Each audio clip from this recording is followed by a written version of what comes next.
Avoir une idée de projet en Israël, c'est génial. Mais la grande question, c'est toujours la même, comment on trouve l'argent?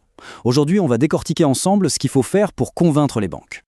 Oui, se lancer en Israël, c'est une aventure incroyable. Mais voilà, une super idée, c'est un peu comme une fusée sur son pas de tir.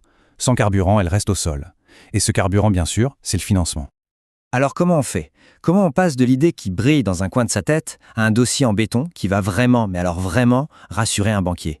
C'est tout l'enjeu et on va voir ça pas à pas. Et la réponse, elle tient en 4 points, 4 piliers.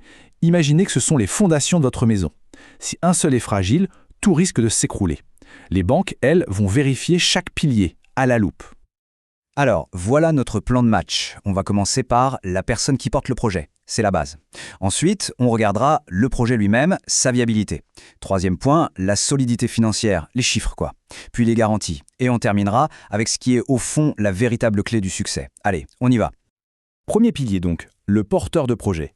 Et c'est super important parce que bien avant de lire votre business plan, le banquier vous regarde vous. Et franchement, ça se comprend. Une banque, elle ne prête pas de l'argent à un document PDF. Elle prête à une personne. La vraie question qu'elle se pose, c'est est-ce que cette personne en face de moi a ce qu'il faut pour y arriver, pour transformer cette idée en succès? Pour ça, il faut prouver 4 choses. D'abord, l'expérience, bien sûr. Est-ce qu'on sait de quoi on parle? Ensuite, les compétences, pas seulement techniques, mais aussi pour gérer, pour vendre. Puis, la détermination, cette petite étincelle dans l'œil qui dit « je n'abandonnerai jamais ». Et enfin, l'assurance, cette confiance en soi qui est super communicative. C'est ce cocktail qui commence à créer le lien. Ok, une fois que le banquier est un peu rassuré sur la personne, son regard se déplace. Il passe de la personne au projet. Et la question devient, est-ce que cette idée tient la route? Tenir la route, c'est ça, la viabilité. En gros, est-ce que le projet peut non seulement démarrer, mais aussi gagner de l'argent et durer dans le temps? Ce n'est pas juste un petit projet éphémère, c'est un engagement sur le long terme qu'on propose à la banque. Et pour le prouver, les belles paroles, ça ne suffit pas. Il faut du solide. Ça veut dire un business plan qui soit clair comme de l'eau de roche, des prévisions financières qui ne sortent pas d'un chapeau sur 3 ans minimum, une vraie analyse du marché pour montrer qu'il y a de la place, et bien sûr, comment on compte se démarquer de la concurrence. Troisième pilier, et là attention, on parle d'argent, la solidité financière. Le banquier va vouloir savoir d'où on part, financièrement parlant, avant même d'injecter le premier shekel. Et là, il y a 2 choses qu'il va regarder. D'un côté, la valeur nette personnelle. Pour faire simple, c'est si on vendait tout ce qu'on possède et qu'on payait toutes ses dettes, qu'est-ce qu'il resterait? Et de l'autre côté, si l'entreprise existe déjà, sa propre valeur nette. C'est un peu comme un bilan de santé financier, à la fois personnel et professionnel. Et évidemment, il faut s'attendre à ce que les antécédents de crédit soient passés au panier fin, c'est inévitable. Pour une banque, la façon dont on a géré son argent par le passé, eh bien, c'est le meilleur indice de la façon dont on le gérera demain. Un bon historique, c'est de l'or. Allez, on arrive au 4e et dernier pilier, les garanties. C'est un peu le moment où on dit à la banque « Regardez, je suis tellement sûr de mon coup que je suis prêt à prendre un risque personnel ». Ça prend surtout 2 formes. La première, c'est de mettre des biens personnels en garantie du prêt.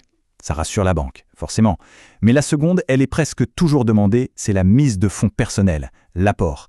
C'est le geste qui dit « je ne demande pas juste de l'argent, j'en mets aussi ». Ça, pour un banquier, ça change tout. Ça prouve qu'on est engagé corps et âme. Voilà, on a nos 4 piliers. Le porteur, le projet, les finances, les garanties. Maintenant, mettons tout ça ensemble et voyons ce qui fait vraiment pencher la balance. Et le point de départ, il est là. On n'obtient pas un prêt pour une idée. On obtient un prêt pour un projet. La nuance est énorme. L'idée, c'est l'étincelle. Le projet, c'est déjà le début de l'incendie, maîtrisé et planifié. Concrètement, ça veut dire quoi? Ça veut dire s'être préparé comme pour un examen. Avoir pensé à toutes les questions que le banquier pourrait poser. Et surtout, avoir une vision. Pas juste pour demain, mais pour dans 5 ans. Où est-ce qu'on veut emmener cette entreprise? Et bien sûr, savoir comment on va faire, étape par étape, pour y arriver. Mais vous savez, même si on coche toutes ces cases, tous ces piliers, il manque encore quelque chose, le facteur X. L'élément qui peut tout changer. Et c'est cette phrase. Elle résume tout. Si vous parvenez à convaincre le banquier du sérieux de votre objectif, bon nombre des autres exigences pourront être négociées. Le mot-clé, c'est sérieux. Si le banquier sent cette conviction profonde, cette préparation, cette passion, alors les chiffres, les garanties, tout ça devient une discussion, pas un obstacle. C'est la connexion humaine qui fait la différence. Alors, on va terminer là-dessus. Sur cette question qui est bien plus qu'une question pour un banquier, c'est une question pour soi-même. Quelle est votre vision dans 5 ans? Parce que c'est la réponse à cette question, la clarté de cette réponse, qui va nourrir toute la démarche et au final, convaincre les autres de vous suivre dans votre aventure.